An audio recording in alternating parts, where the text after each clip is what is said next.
الحمد للہ رب العالمین۔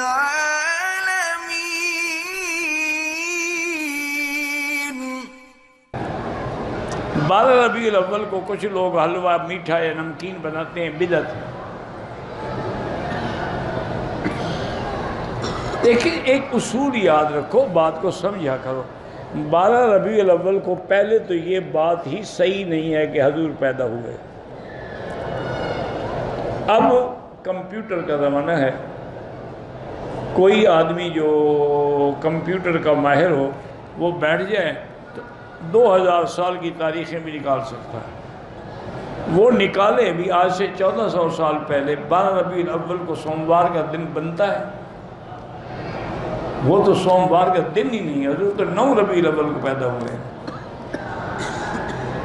12 ربیع الاول کو حضور کی وفات ہوئی ہے، وفات میں خوشیاں منا رہے ہیں۔ لیکن ضد ہے، اس کا کیا علاج ہے؟ بریلوی کریں یا دیوبندی کریں، 12 ربیع الاول کو میلاد منانا جو ہے وہ منع ہے، وہ بدعت ہے۔ اگر یہ دین ہوتا، دین مکمل ہو چکا تھا، اللہ کے نبی نہ سمجھا جاتے کہ 12 ربیع الاول کو میرا میلاد کیا کرو۔ ہر چیز تو سمجھا دی ہے کہ بھی سوموار کا روزہ رکھو، جمعرات کا روزہ رکھو، 13، 14، 15 3 راتیں جو ہیں ان کے روزے رکھو، 9، 10 محرم کا روزہ رکھو، یہ سب بتا دیا۔ صرف میلاد والی بات رہ گئی جو 1400 سال کے بعد مولویوں کو یاد آ گئی۔ یہ خالص بدعت ہے۔ اب اصل بات یہ ہے کہ دیوبندی حضرات نے ایک سوچا کہ اگر ہم اس کا کوئی متبادل حل نہ تلاش کریں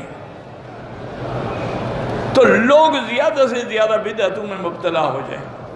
تو انہوں نے یہ کیا کہ چلو 12 کو نہ صحیح 11 کو یا 13 کو سیرت النبی کے نام پہ جلسے رکھ لیے، اور اس میں حضور صلی اللہ علیہ وسلم کی ولادت پاک کا واقعہ بیان کیا، تاکہ لوگوں کو ایک تو صحیح ولادت کا پتہ لگے، صحیح مسئلے کا پتہ لگے، اور دوسرا لوگ ان کی بدعتوں سے نکل کے دین کی طرف آئیں۔ ان کا منشا یہ تھا۔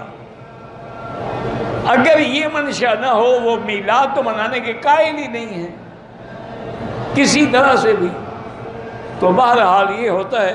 اس کی وجہ یہ ہے کہ پہلے دور میں میں تو اس وقت ابتدائی کتابیں پڑھتا تھا، ایک شیعہ کا مولوی تھا، مناظرہ جب ہوتا نا تو اس بدبخت کو پتہ نہیں مر گیا اگر زندہ ہے، تو ایک عادت تھی کہ وہ اہل سنت کی کتابیں سے پڑھتا نہیں، یہ دیکھو بخاری شریف میں لکھا ہوا ہے، اور پھینک دیتا۔ اب لوگوں نے سمجھایا بھئی تم مناظرہ کرو، حوالہ دو، کسی دوسرے کی کتاب کو پھینکنے کا کیا مطلب ہے؟ یہ تو کوئی اچھی بات نہیں ہے۔ لیکن وہ بعد میں آیا، آخر ایک مولوی صاحب مناظرے بنے، وہ مناظرے پہ تیار ہوئے، وہ آیا، انہوں نے بھی اس کی کتابیں اٹھا کے اس نے ایک پھینکی، اس نے 3 پھینک دی۔ انہوں نے کہا یہ لو یہ کافی ہے تمہاری، یہ لو یہ کشف الغمہ ہے تمہارا، یہ لو یہ ترجمہ مقبول ہے تمہارا۔ اس کے بعد پھر اس کو جرأت نہیں ہوئی کتابیں پھینکنے، کیونکہ اس نے اسی کا جواب دیا جو زبان کو سمجھتا تھا۔ تو بعض لوگ اس لیے سیرت کے جلسہ رکھ لیتے ہیں کہ لوگوں کو بدعت سے بچائیں، باقی نیتوں کو اللہ جانتا ہے۔ مسئلہ یہ ہے کہ میلاد النبی منانا جو ہے وہ بدعت ہے۔